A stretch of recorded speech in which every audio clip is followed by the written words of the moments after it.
We are proudly the safest and friendliest Toastmasters club in the world. So this is a place where members and guests can come and learn to practice their speaking skills and learn to develop their leadership skills in a very open and safe environment, so that, you know, no matter how nervous you feel, and everyone who's a Toastmaster has been up here for the first time and felt nervous, and if you're sitting there in the audience as a guest thinking, oh my God, we have to get it. This is the place to come and practice it, because we've all been there. We all know what it's like, and we are all here as a kind of big Toastmasters family to make you feel safe and welcome, and to give you the skills and experience as you go through your Toastmaster journey to learn and develop those skills. We started a little bit late tonight, so I won't do my usual spiel about Toastmasters, other than to say, don't forget, party next week, sign up tonight, there we are. But I will hand over now to our Toastmaster for the evening, Sumit, who's going to explain how the evening runs, and then he's going to run the evening. Sumit.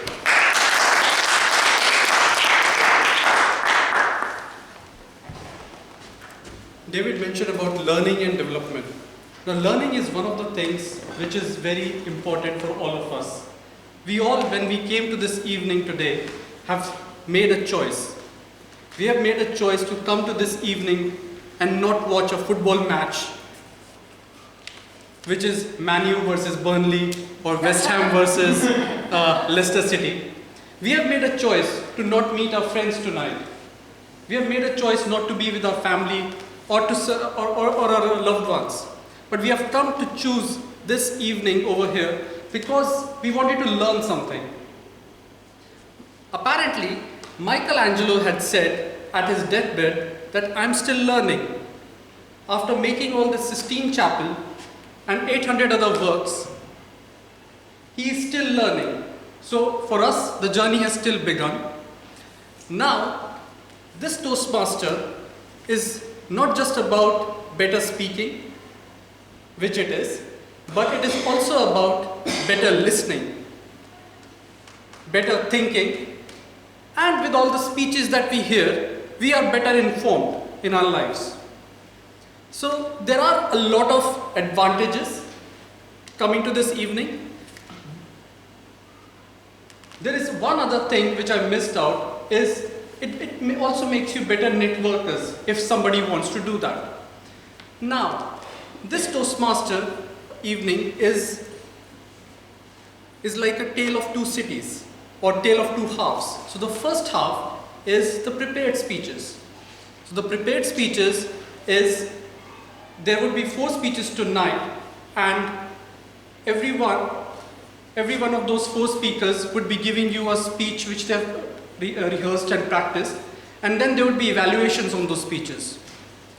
And then in the second half, we would be going to do an impromptu speaking, which is called table topics, and that would be explained a bit later in the program. Now, in this evening, there are several roles which are to be played. I am playing a role of a Toastmaster, but then there are several important roles within this evening which is played by several other people.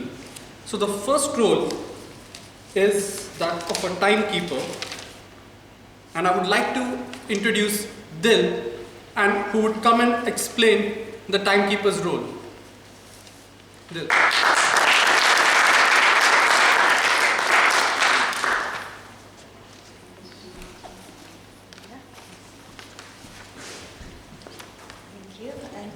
Good evening, everyone. Today my role is of a timekeeper, and my job today is to keep track of the time for every speech and evaluations and topics, so that the programs runs smoothly. And there would be a light at the back for speakers and evaluators. Green means that you are okay. Amber means that you have to start wrapping up, and then red means that your time is up and then you'll have to wrap up. So yeah, that's my role for today.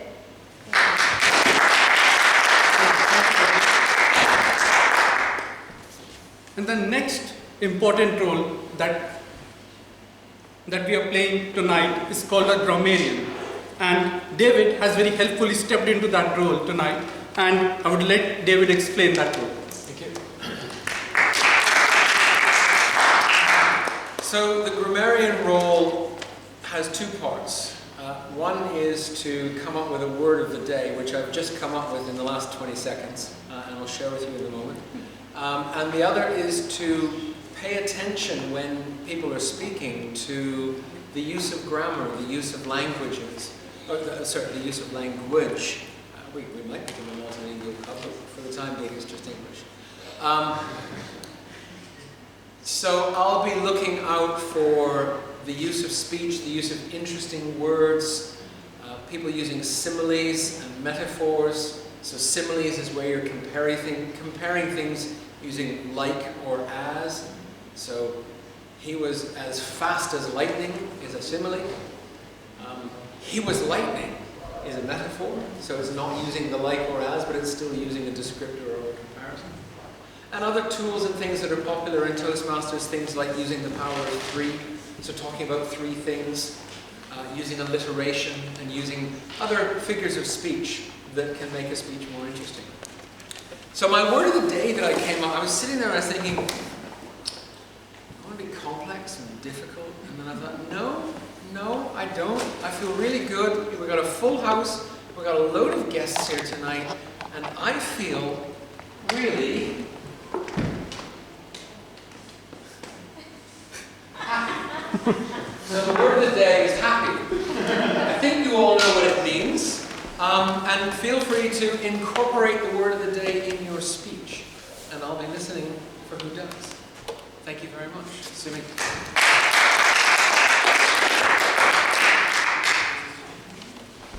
Now to start this happy evening, I would first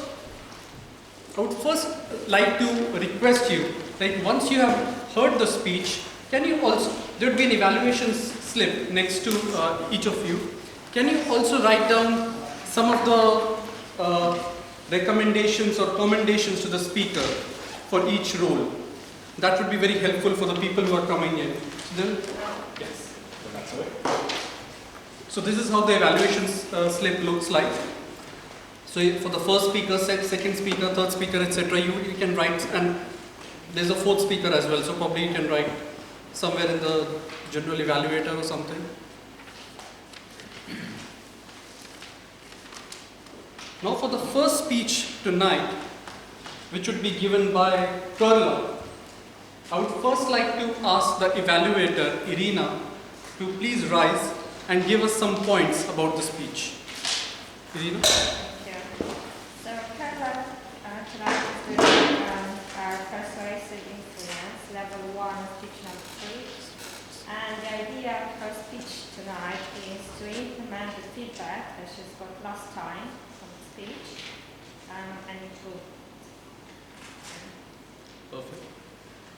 So with the speech entitled, "What is my spike? My brand, the essence," I would like to introduce Carla to the stage.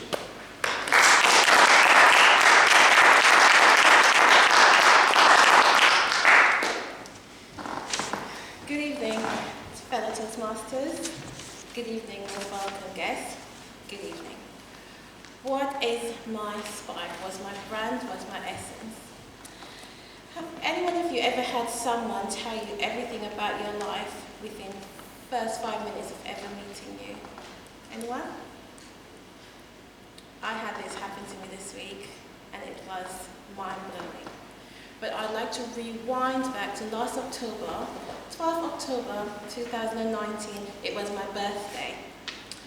I had bought a ticket to go to a networking conference. It was entitled Embracing Change.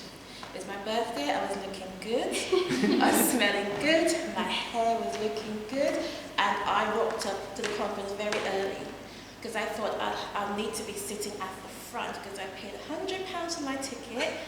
It's my birthday and nothing's stopping me from getting to the front. Got there, plush hotel in London, sat at the front.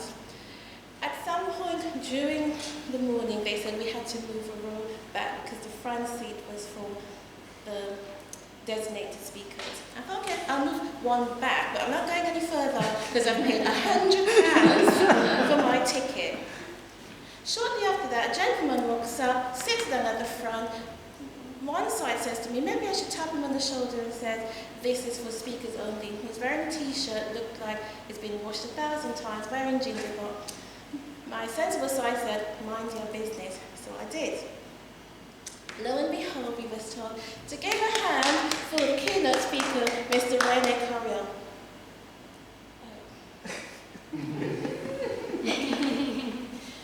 Rene walked up to the stage, he introduced himself, a leading executive coach and author of the book Spike, What Are You Great At? He started speaking and he had this booming voice. I was taken aback. At that point I felt I was the only person in the room. It was just him and me, him and myself. He was not speaking to all the other people who also paid their £100. He was speaking to me. Everything he said made sense to me. During the break I thought, being the introverted person that I am not going to introduce myself to him. I'll add him to LinkedIn and then I'll send him a message later.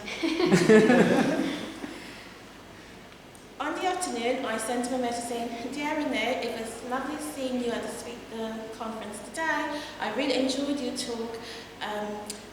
Let's have a coffee sometime. God bless. I got a message back from him saying, thank you for your message. I'd like to take you up on the offer of a coffee.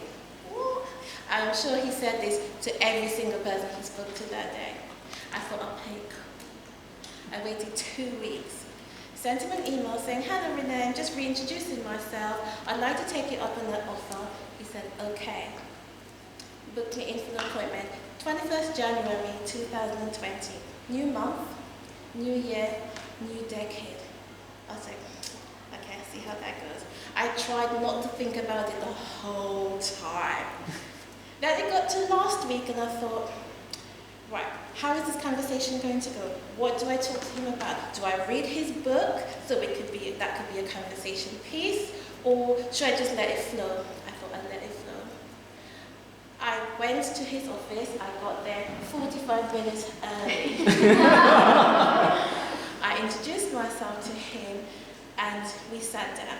And then he said to me, "Tell me about yourself." So I started by saying, I'm from Caribbean Island, I work in a secondary school, and I don't really know what I want to do in life. He said, I'll stop you there. And then he read me. He said to me, you're that person who underestimates yourself. You do not sell yourself. You do not put your spikes out there. You do not sell your brand. He gave me a lot to think about. So we did the exercise, and then I started introducing myself. My name is Carla Donahue. I am a middle leader at an inner city London school where I lead on overall administrative processes. I am also on the retention group for the committee at my school. I also lead on major projects, and I also do compliance. I also stretch myself and disrupt myself from my daily role by attending Toastmasters and also volunteering for West London CIPD branch. And one of the things he also said to me was, what is it that in my life that makes me doubt myself? And then if you were here when I spoke about my overbearing, controlling mother, you'd probably understand why. She's the first person that came to mind. So when I think of my mother now, this is what I'll say. Thank you for being overbearing and controlling, because that has given me the strength and the drive to be the person I am today. And what I'd like to put out to you is, when you meet that person, use that as that opportunity. Take every conversation as an opportunity to look at yourself, at your spikes, what you're good at, what your brand is. Thank you.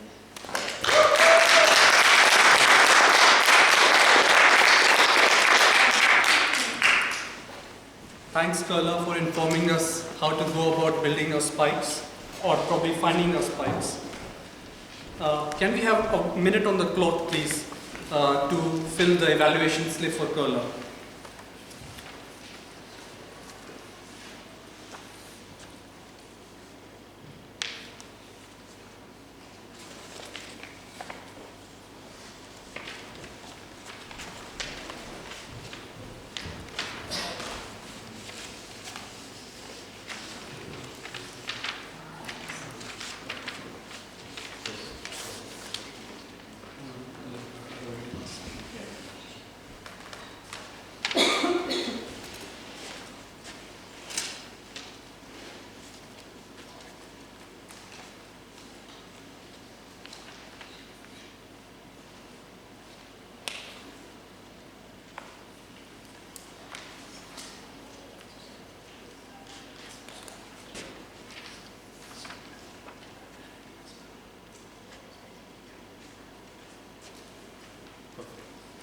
So going on to the next speech, I would like to call upon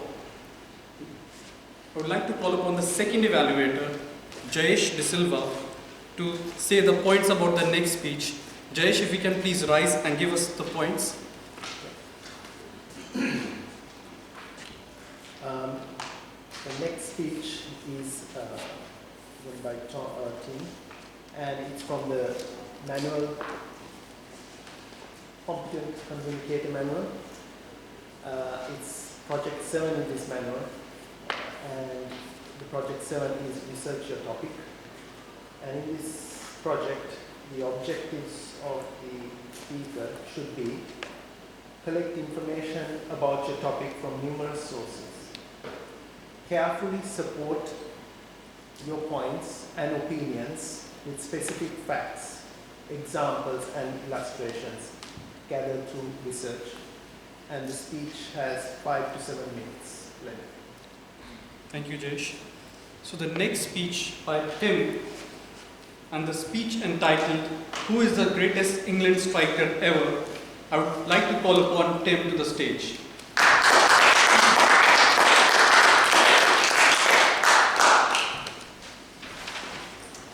Thank you. I hope this thing grips. This is not in the right position.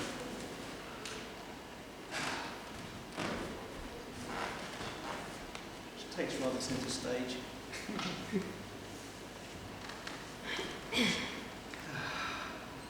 I like to do that before I talk. I'm slightly football obsessed, I would say. And I'm not obsessed with club football. I come from Watford, so I support Watford, which is not really supporting football at all. I'm slightly, very much obsessed by the English national football team. I'm very patriotic when it comes to the World Cups, the European Championships. And more importantly, I'm obsessed with goal scorers and how great they are, and whether I often ask myself the question, who is the greatest goal scorer England has ever had? And I'm talking purely about the English national football team. So, why am I obsessed? Now, I was born in 1966. So can somebody tell me what's interesting about 1966? Off the top of their head. England won the World Cup. England won their one and only World Cup. Right, so I was about 4 months old when England won the World Cup, sitting on my dad's knee. Bobby Moore lifts the trophy, and I think something just went into my psyche about this, and I became slightly obsessed. Now, if you don't know anything about football, it doesn't matter. If you don't know anything about football, all you need to know is that the point of football is to score more goals than the opposing team. And the person that's charged with the task of scoring the goals is the striker.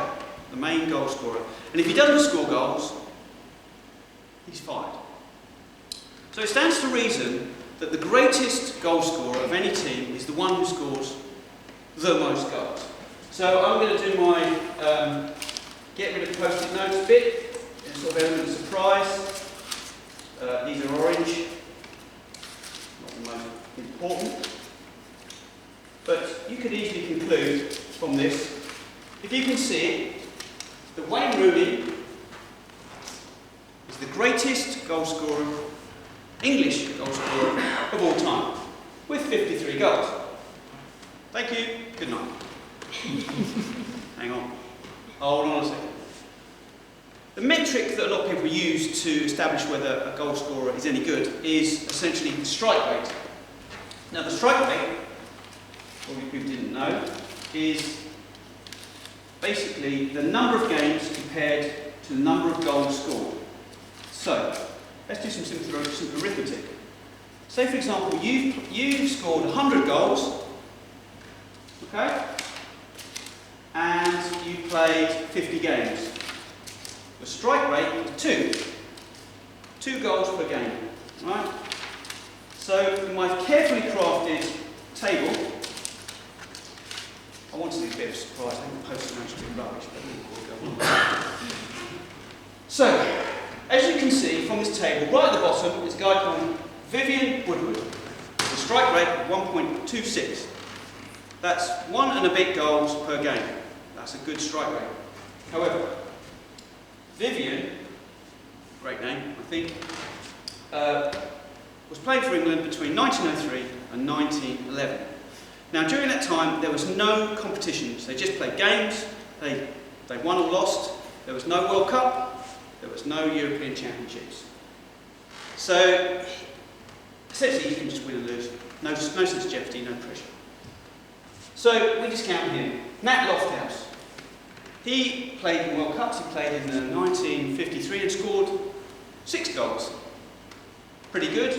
Revolutionised the game. He scored 6 goals in competition.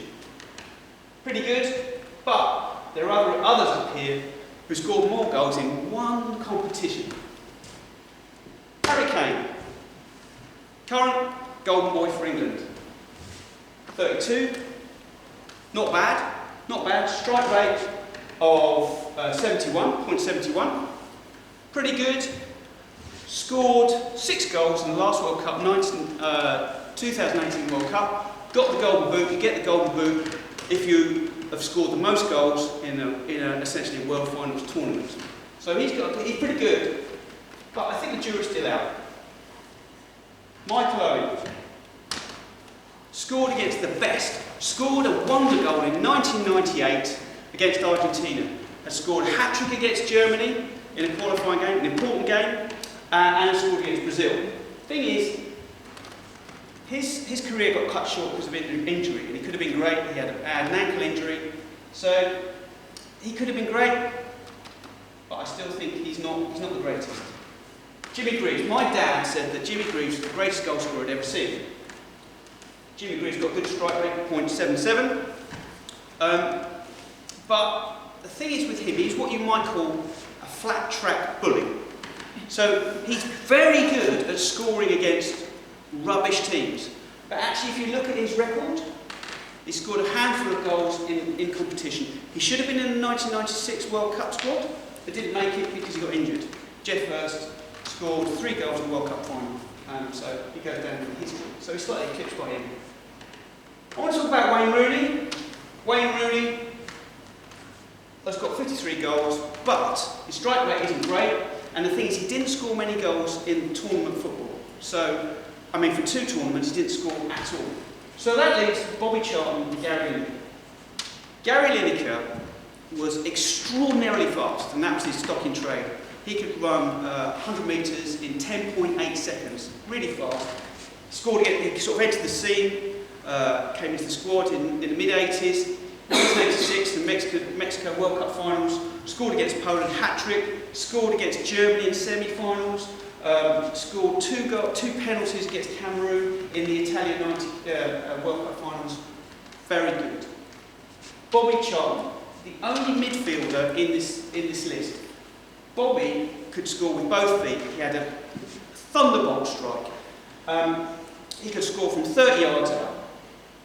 And he is rightly regarded as the greatest English player that England has ever had. So who is the greatest striker ever between Bobby and Gary? When Gary Lineker was on the pitch, you thought there's always a good chance he's going to score. He's devastatingly fast, fantastic, always good in front of the goal. So my greatest goal scorer of all time is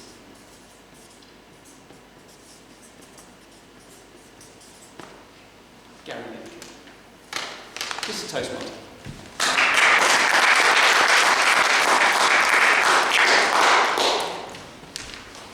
So now we know a little bit more about the great strikers in England. So coming on to the evaluation for Tim, can we have a minute on the clock, please, so that everyone can write some recommendations and commendations for Tim.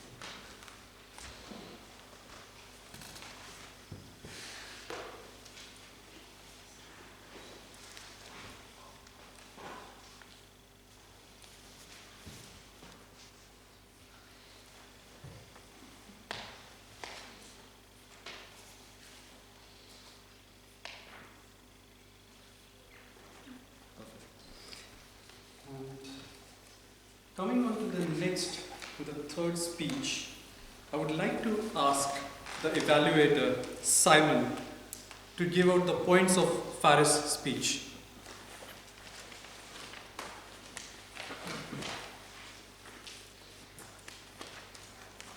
Faris' speech is project number 2, part 1, evaluation and feedback. Faris must present a speech on any topic and receive feedback. This feedback will be applied to a second speech within this topic area. Time for the speech is 5 to 7 minutes. Thank you, Simon. So for the next speech, with the speech entitled The 7 Basic Principles of GDPR, I would like to introduce Faris to the stage, please.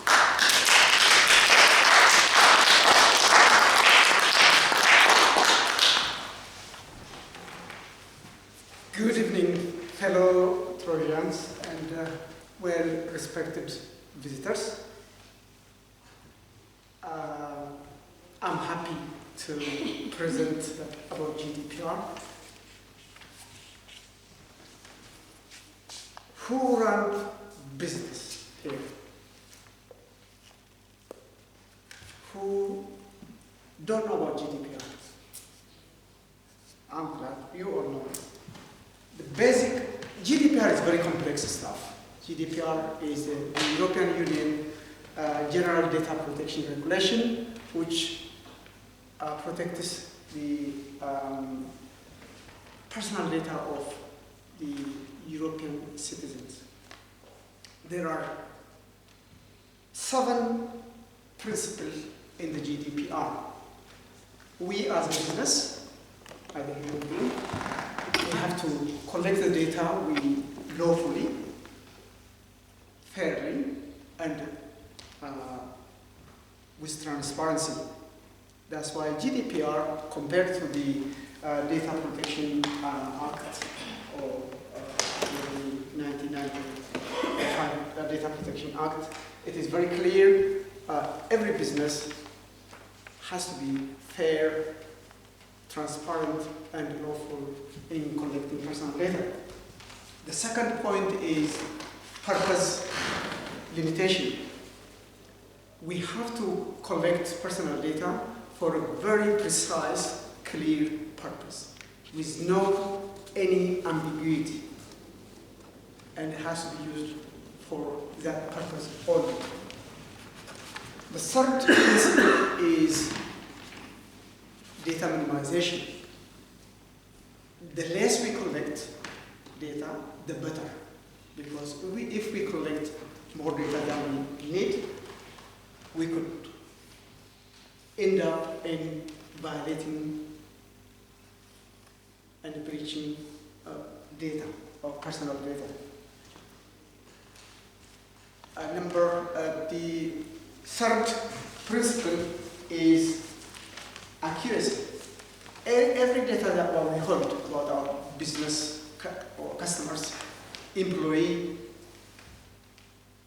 tenants, has to be accurate. And if there is inaccuracy, we have to allow to be rectified.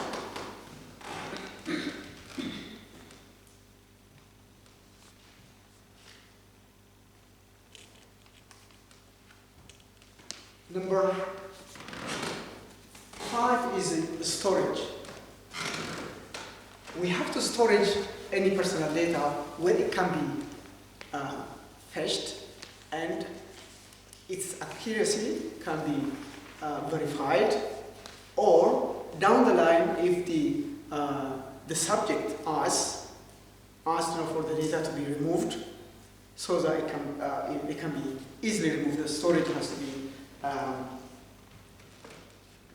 limited according to the law. Anything we keep more than we should is again liability. And there is a security issue as well.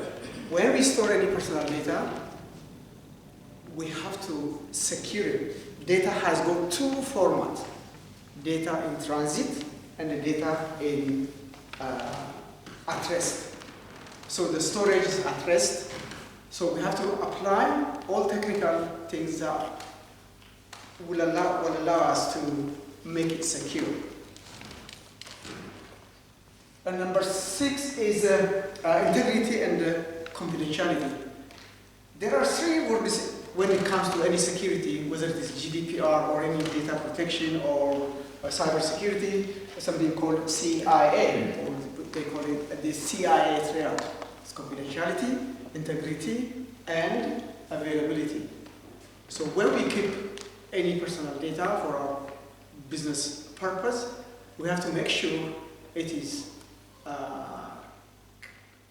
it's not being accessed by unauthorized person. It is available to the subject, to us, when it is required, and there is it has not been altered by a non-authorized person. And the seventh one is accountability. In the data protection directive, the one before GDPR, there is no. If you have a data collector, a business, and you give it to somebody else for the data to be processed, the data processor is not that much accountable for data. Now, what the clever GDPR done is both the data processor and the data collector are accountable. If you as a business give your data to a data center, you have to make sure the data is protected, and the data you enters to the data center is being violated. The data center or whoever keeps your data has to report to you so that you can report it to your customers. So there is a two-way accountability with the data processor and the data collector. So as before, we cannot say, yeah, I've given it to Mr. XY, and I don't have any responsibility. We both have the responsibility of keeping the confidentiality, integrity, and availability. And if any breach happens, the breach needs to be reported to the ICO within 72 hours. For that, the two-way communication between data collector and the data processor has to be there and has to be enforced by contact that takes place between the two parties, the data collector and the data processor. And we use for that the international standards ISO to make sure that the regulation is enforced and the liability is shared. Thank you very much.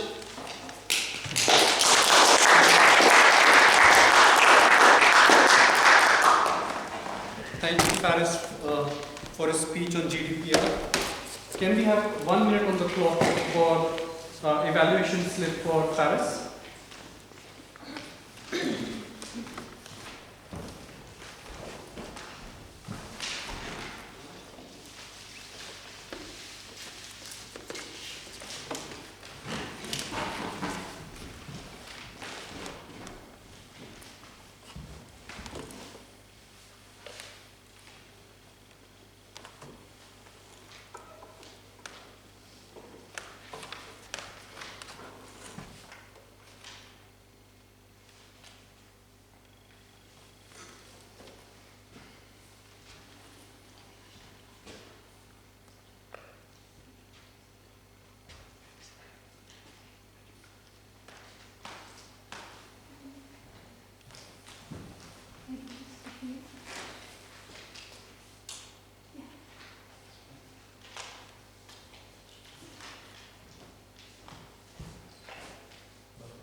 So coming on to the last act in the prepared speeches, I would like to call upon Alan, who is the evaluator for CAMP, to give out the points about the speech. Alan. This is manual speech H, and it's get comfortable with visual aids. Select visual aids that are appropriate for the message and the audience. Use 2 or more visual aids correctly and with ease and confidence. Thank you, Alan. So the next speech, the speech entitled The What If Journey. I would like to call upon Cam to the stage.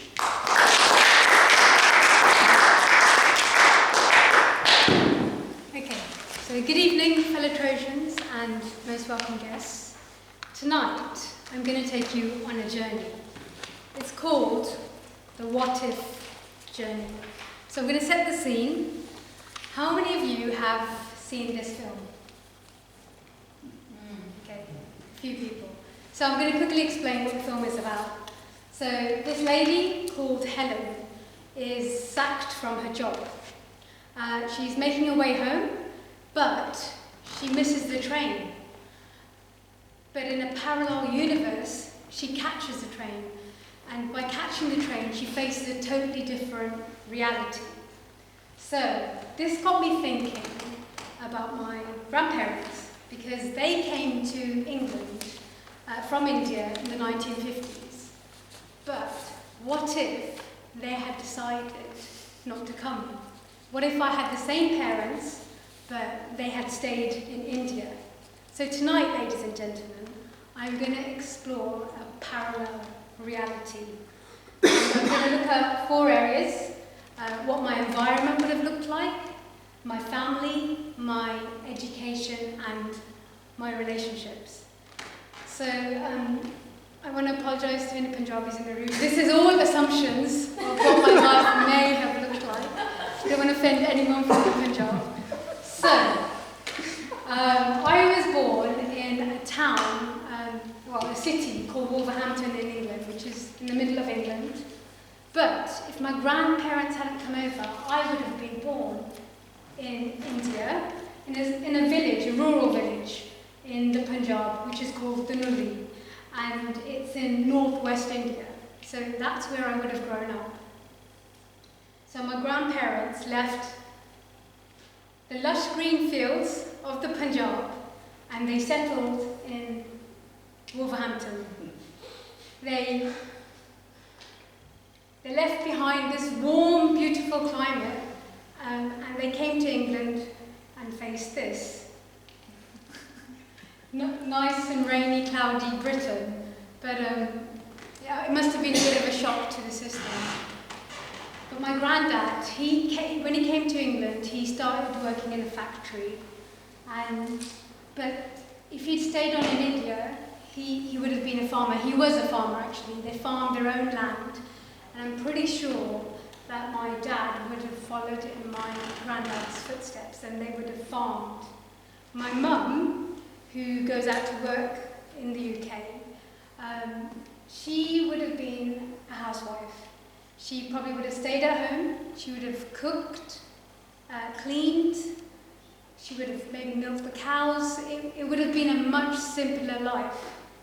Which brings me on to myself, because growing up, my parents always encouraged me to focus on my education, get my degree, and today I work as a graphic designer.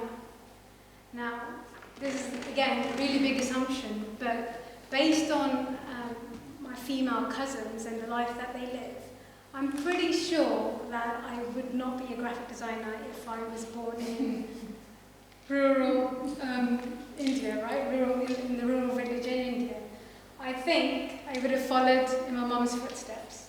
I would have learned how to make perfect round chapatis. I can make them, I just want to. But I would have learned to cook, clean, how to manage a household, and my priority, I don't think, would have been my career, because I'm not sure my parents would have had the money to pay for my further education.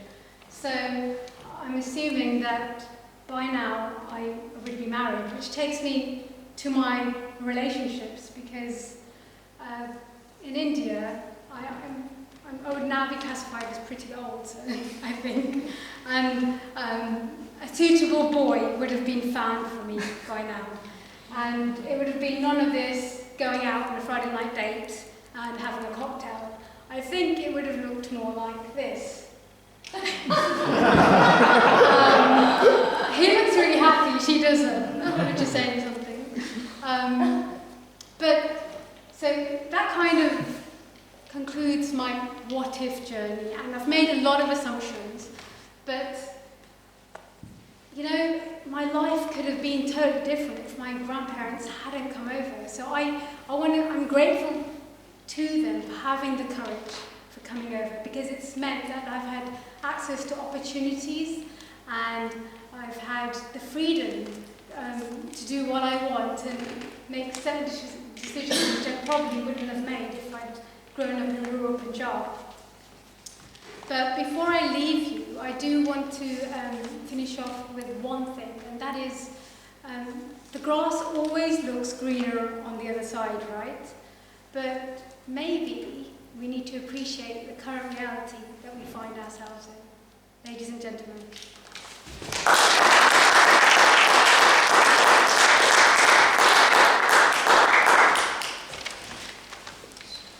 So that concludes the 4 speeches that we are doing in this section.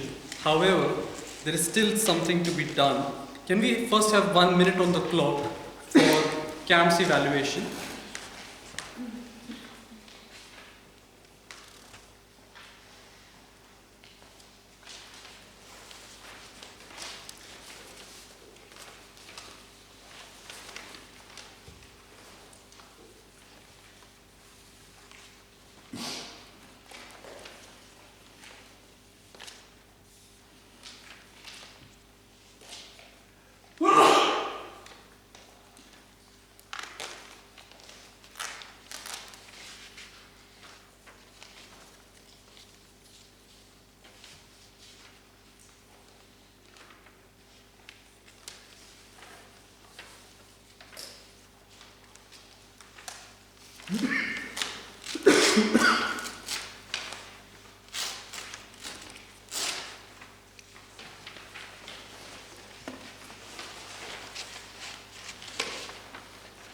Perfect. Now, just to see how much time each speaker has taken for their speeches, I would like to call upon Dil to the stage to give out the timings of these speeches.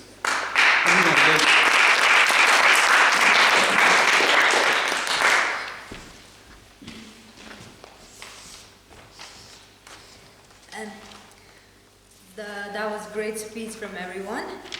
Okay, the first speaker was Kerala, who took up about just the right time, about 5.54 seconds, 5 minutes 54 seconds. And Tim, he went slightly over 30 seconds after he was done with his speech. That's why I did a little tap. He did 7 minutes 51 seconds. And Faris, he went slightly out of his time limit. That was 7.16 seconds. And Cam did just the right amount of time by doing 5.40 seconds.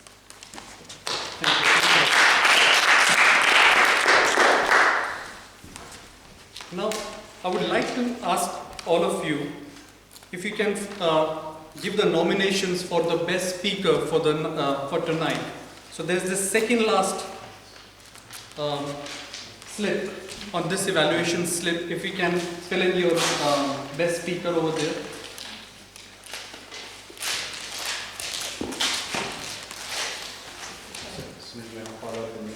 Okay. So the first speech was by Kurla, What is My Spike? The second speech was by Tim, Who is the Greatest England Striker Ever? Third speech was by Faris, 7 Basic Principles of GDPR. And last speech was by Cam, The What If Journey.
Okay. So now the nominations are done. I would first like to go for the evaluations. Now the first evaluation, I would like to call upon Irina to give an evaluation of Kurla's speech.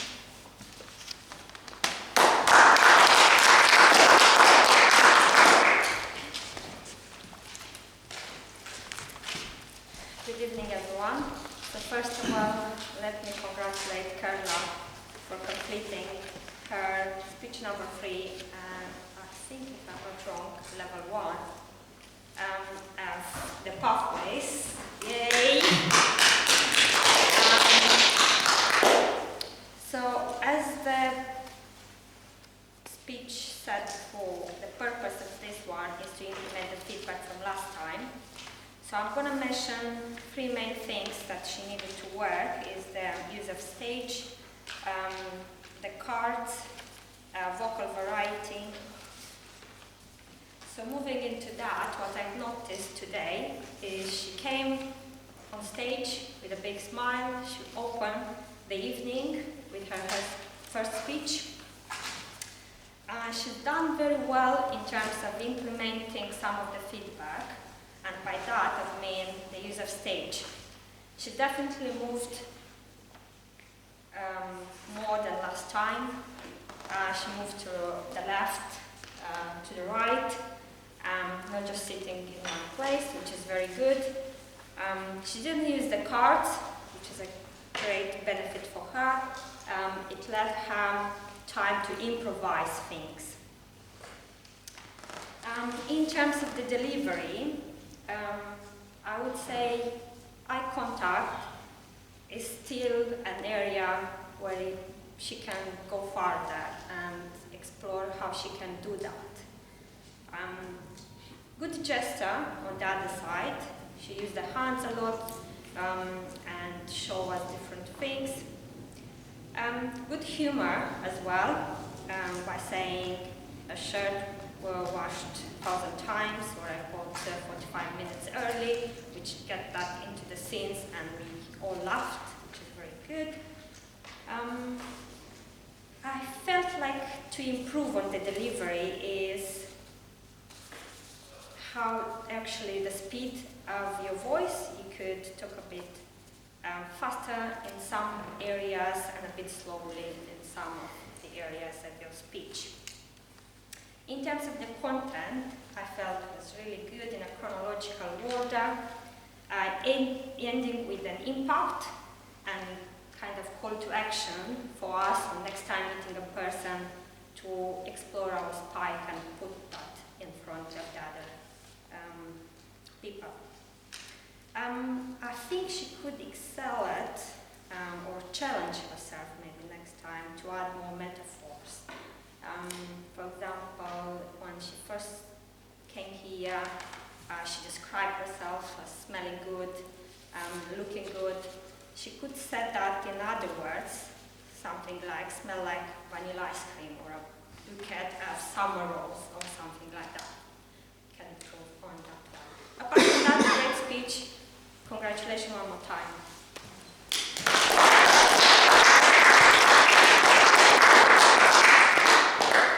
Thanks a lot, Irina.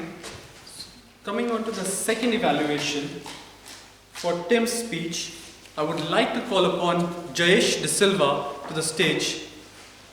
Jayesh.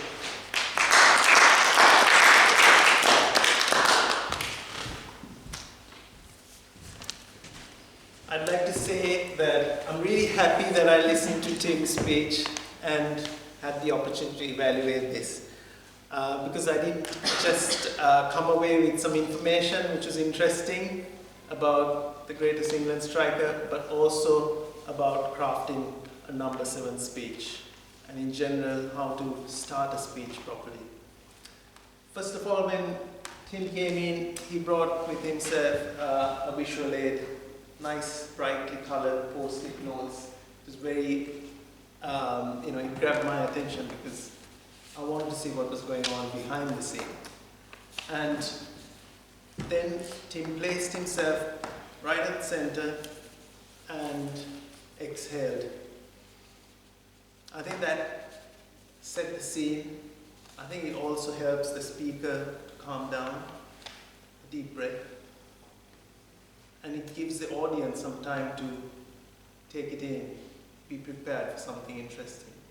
So that was very good. The start was very good, and then he went straight in. I'm obsessed, I'm obsessed, I'm obsessed. He said it 3 times. That was good because the topic is about convincing people about something that you believe is true or accurate. So the first thing you need to do is to convince your audience that you're qualified, you have authority on the subject.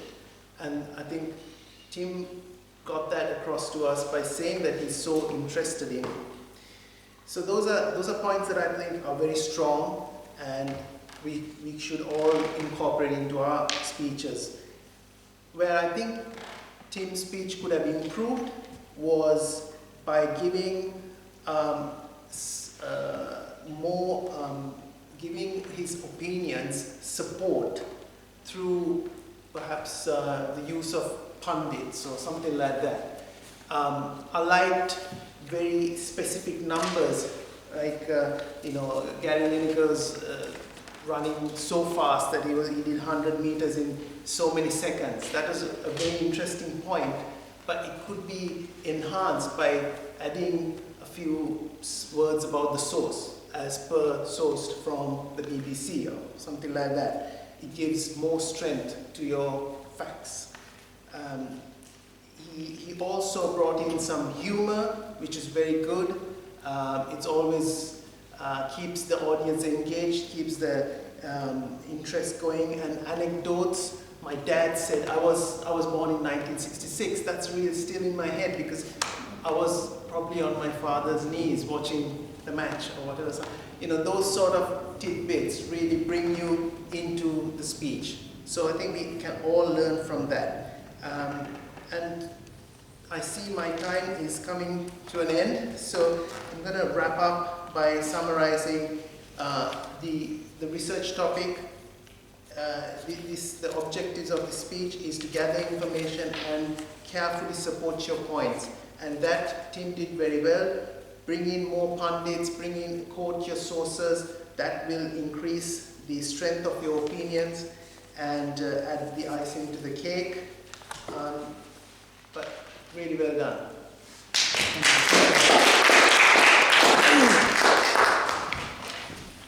Thanks, Jayesh, for that feedback.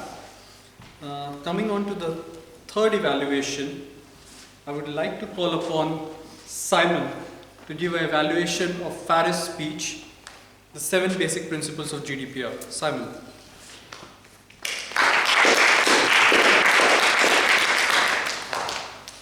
Faris' speech was about the 7 basic principles of GDPR, or General Data Protection Regulations. To address this speech, I'm going to look at it from 2 aspects. That's the message and the messenger. First of all, the message. In all honesty, the topic is as dry as bones. It's not to be offensive, but it would only interest a lawyer or somebody who's interested in data protection. I think many of the audience members, myself included, got lost fairly quickly.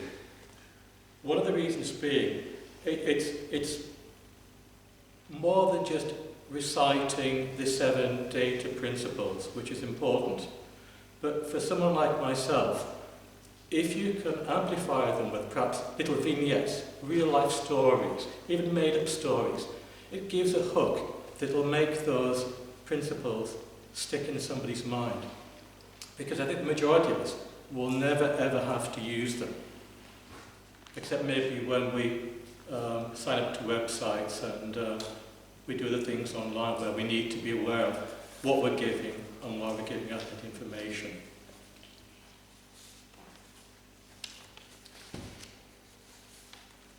It's an easy message in some ways because the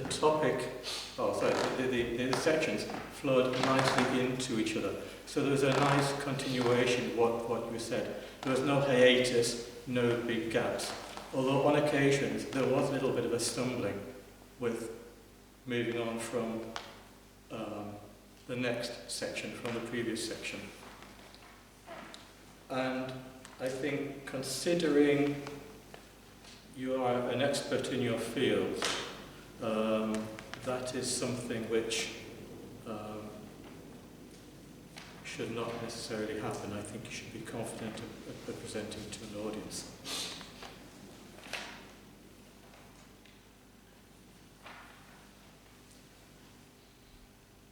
Going on to the messenger aspect, I think the message was reasonably well delivered, but I don't think this speech perhaps should have been given this early on within the pathways.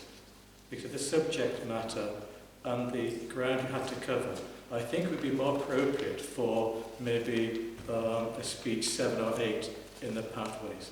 Again, that's my personal opinion. I'm prepared to discuss it with you offline, as it were. I think also to the nature of the subject matter, being static would have emphasised the points we wanted to make. I think it was a bit irrelevant walking backwards and forwards. Also, I found that you were talking to the walls and also looking down, and eye contact is very, very important. If you can get these basic steps right early on in the pathways, then you can concentrate on more important things with subsequent speeches. Toastmaster.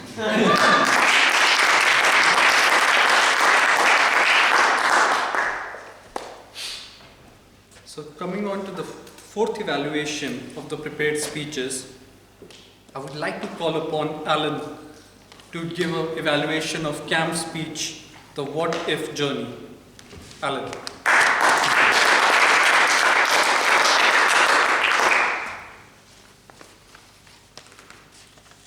Fellow listeners, Cam, I first will say what I like very much about the speech. The scenes were set very clearly to locations, to cultures, contrasted and compared. Each visual was sharp, colourful, and although I didn't turn round, I believe it was clearly visible to all. There was no obscuring of the screen, no running to and from, blocking, pointing. Very, very smooth. The timing was very sharp, very synchronized with the pictures and with her conversation. I felt neat. It was neat timing. A couple of recommendations, or suggestions really. I think possibly the time intervals could have been made a bit longer. Just at one point, have a sort of recap. Here we are, and now we're going to do this. Sort of taking stock halfway. Another suggestion I have is applies to everybody, is to plan your arrival and walking off.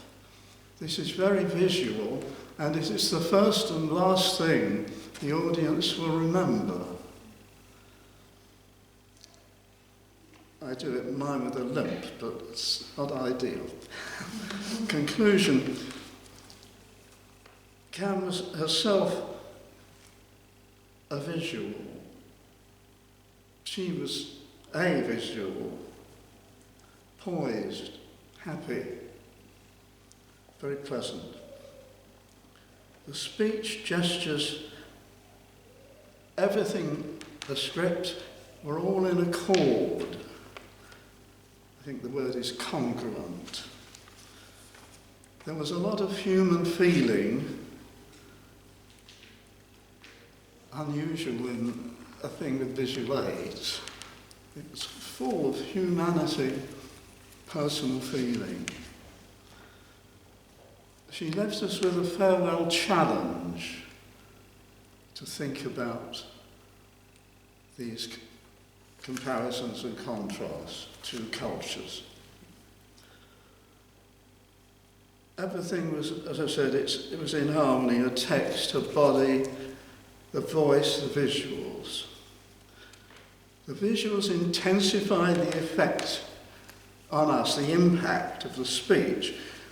She made a visible difference to her script and story. Mr. Toastmaster.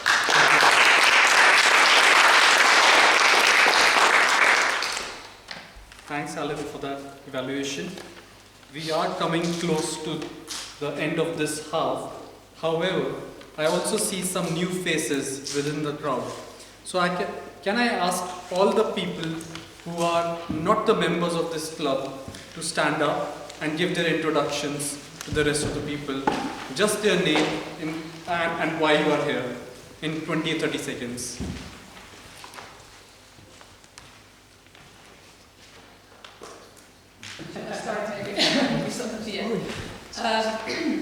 Hi, my name is Eva. I am very happy to be here today. Thank you. It was all very nice speeches. I used to be part of the Toastmasters group in Portsmouth, and I moved up to London in the summer, so now I'm looking for a new club around here. So, yeah, thank you for having me. Thank you. Hi, I'm Carmen Diaz. So this year is a new year for me. It's a lot of changes in my life. So this is totally out of my comfortable zone, and it's the objectives for 2020, two things that make me nervous and meeting new So I'm extremely happy to meet you all. You're very welcoming, so I feel very comfortable. And I'm looking forward to becoming a member. Hi, my name's Jessica Dinsey. I'm here just to practice public speaking. I work for the local council, so I do a lot of meetings and I do a lot of presentations. But I just kind of want to be more comfortable speaking to my work colleagues and presenting. And I just kind of, it's local, it's been very welcome so far, so the speeches are really interesting as well. I didn't realise you could select your own speech and speak what you wanted to, have a topic or what you want to speak about. So like what you said, just a new challenge, new year, new challenge, so that's why I'm here. Hi, I'm Yvonne. I was a member of Toastmasters 2 years ago. So my New Year's resolution is to get back on track and really improve my public speaking skills. So this is my closest Toastmasters I've got. Check it out. Hi, I'm Annette. I'm here because public speaking doesn't come natural to me. I work with a lot of people who just step into the room and they own it, and that's quite intimidating for me, really. I'm quite comfortable in speaking when I have prepared something. I have my slides and my notes and everything. I don't really feel that I can speak spontaneously, and I don't think I'm very eloquent. Probably it's also because English is not my first language, but I just would like to work on that. So thank you for being so inclusive and accepting me as a guest. My name's Anil. It's my second time Toastmasters, so still feeling you all out, figuring out if I want to be a member. Just again, like everyone else, want to be a little bit more of an effective communicator. I do a lot of presentations as part of my job. I think I'm all right, but again, similar to you, I guess doing things without a lot of preparation is where I struggle. So working on that. Hi, my name is Léa. I'm French. I came to London a year ago. I need to do a lot of talking in my job, but talking in English is very humbling, I must say, particularly in a country where people are born communicators. So I want to improve, and that's why I'm coming here. It's my first time at Toastmasters. Thank you. Hi, I'm Adrian. I'm a Toastmaster in Children's Speakers. I love coming back to Trojans to see how you're getting on. So, the big question is, what have you got for me at the break time? Bourbon biscuits. Bourbon biscuits! So we are almost at the end of this this half, and we are going for a networking break for 10 minutes. And let's say if someone wants to have some more information on Toastmasters or pathways, you can meet Irina over here during the networking break, and else everyone can go for a networking break afterwards. Thank you. So there would be a table topics in the second half, which would be conducted by David. And if anybody's interested in coming up and doing an impromptu speech, it's a great experience for you, a great opportunity. It's the safest, friendliest place you could ever do it. 1 to 2 minutes. I have a range of interesting topics, and I should be looking for volunteers on the break. Perfect. So let's go for a networking break and meet you later.